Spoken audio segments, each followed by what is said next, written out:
एक दिन एक साधु, जिनके लंबे सफेद बाल थे और जिनका स्वभाव बाहर से अत्यंत शांत प्रतीत होता था, भिक्षा मांगते हुए एक छोटे से गांव में आए।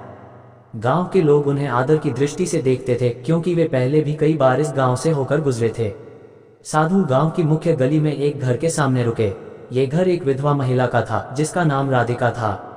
राधिका उस समय घर के काम में लगी हुई थी। जब उसने देखा कि साधु उसके द्वार पर खड़े भिक्षा मांग रहे हैं, तो वह तुरंत बाहर आए। साधु ने उसे देखते ही अपनी सफेद चादर ठीक की और क्षण भर के लिए ठिठक गए। राधिका की आंखों में गहरा दुख था, लेकिन चेहरे पर अद्भुत शांति और मासूमियत झलक रही थी। ये दृश्य साधु के मन को भीतर तक विचलित कर गया। उन्होंने धीमे स्वर में पूछा, वत्स, क्या तुम्हारे पति इस संसार में नहीं रहे? राधिका ने भारी मन से उत्तर दिया, नहीं बाबा, एक दुर्घटना में उनका देहांत हो गया। ये सुनते ही साधु के भीतर अजीब सी हलचल मच गई। वर्षों की तपस्या और संयम के पीछे दबी भावनाएं जैसे अचानक जाग उठीं।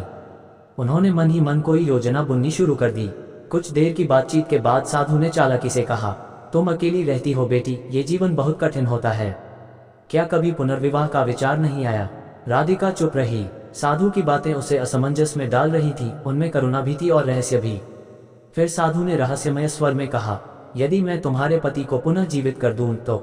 राधिका चौंक गई। ऐसा कैसे संभव है बाबा? उसने अविश्वास से पूछा। साधु ने गंभीरता से कहा, सब संभव है, यदि विधि सही हो। इसके लिए तुम्हें मेरे साथ मेरी कुटिया तक चलना होगा।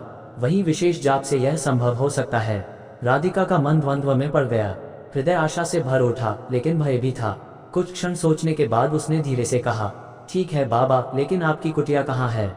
साधु ने मुस्कुराते हुए कहा, गांव से थोड़ी दूर, जंगल के बीच। राधिका ने अनमने भाव से सहमति में सिर हिला दिया।